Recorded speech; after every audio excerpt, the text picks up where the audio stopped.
Wolverine Revenge issue 2, man, I really liked this one a lot, man. It was damn awesome. Let's talk about it using my space system: story, pacing, artistry, characters, enjoyment.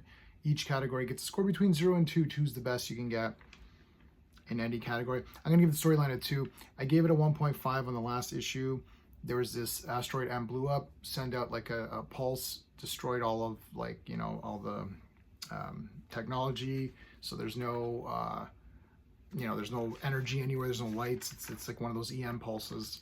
Yeah, that was the setup. So it's obviously like sort of an Elseworlds thing, or, you know, a different kind of timeline. And Wolverine's pissed. So there was a mission in the last issue, it failed, and Wolverine's the only one left alive, sort of, but he's going to go out for revenge and get all these guys. He goes to Jason Wingard, so Mastermind, fights him, gets information from him about Deadpool and Colossus and of course Sabretooth, and he just fights them. It sounds very simple, and it kind of is simple, but in the simplicity of it, I found myself getting excited to read on. And that's what I'm doing. When I'm doing these comic books, if I give a comic book 10 out of 10, I'm not saying it's the greatest thing ever. Like, obviously Watchmen is 10 out of 10, or The Dark Knight Returns, that kind of a stuff. But I'm going by your expectation level. Like, I thought, oh, this will be kind of fun, but I got really into it. So to me, that's like, wow. So 2 out of 2 for the story. Pacing is 2 out of 2. I read this and boom, right, I was done. I was like, wow, I can't believe it. I got to read this again. So breakneck pacing, big, huge fight at the end, bloody. This is the red band or whatever, you know, whatever, right? I don't know why they couldn't, like, it, I don't think it was that bad. Like, they probably could have just did it normally, right? But anyway, I'm gonna give the art a 2. I think, again, like, art is subjective, so, you know, you go by what you like, but it's working for me in this comic. I'm not saying this is better than Neil Adams or whatever, but this is so cool. Look how cool this is. Oh my god, Wolverine with Magneto's helmet. That is so cool. He goes and digs him up, great, holding Mastermind's head.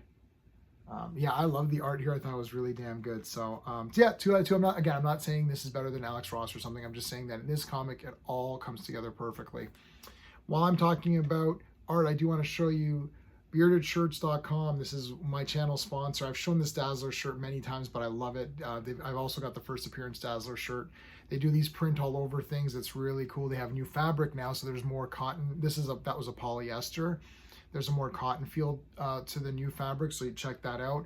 The link is in the description below, beardedshirts.com. If you become a channel member, we try to get you stuff from Bearded Shirts. So there you go. Okay. Characters, I'm also going to give it 2 out of 2. So let's break down the characters. I wanted to get to the characters a little bit quicker, so I went through the other elements.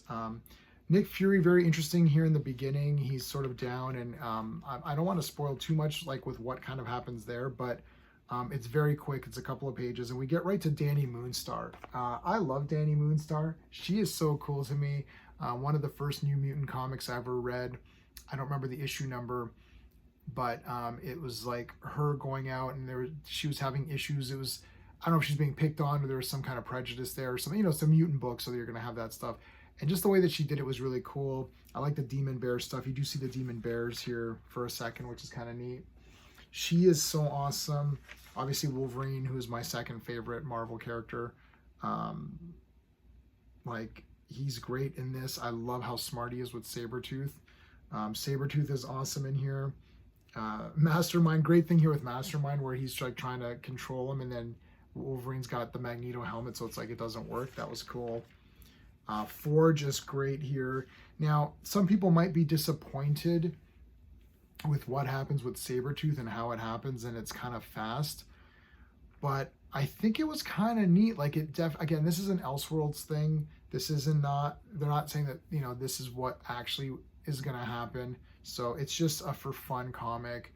I'm enjoying it for a different take, that's all. So my enjoyment factor on this is 2 out of 2. I'm giving this a 10. I mean, I don't know. I loved it. I thought it was damn good. I think right now the only Marvel comics I'm collecting are the Wolverine titles. So Deep Cut, Revenge, the regular series. Cyclops is my favorite character, but X-Men's just not doing it for me. I'm sorry. It was okay. The first issue was okay. Second, I'm not reviewing them anymore.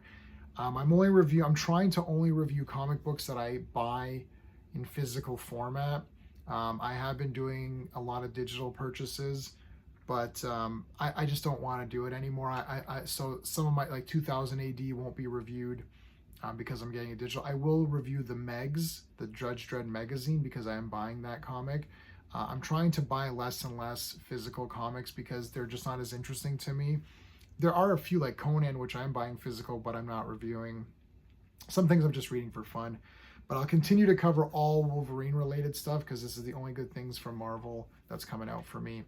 I will pick up those absolute DC comics and review those. And of course, Superman's my favorite character of all time, so I'll always review him.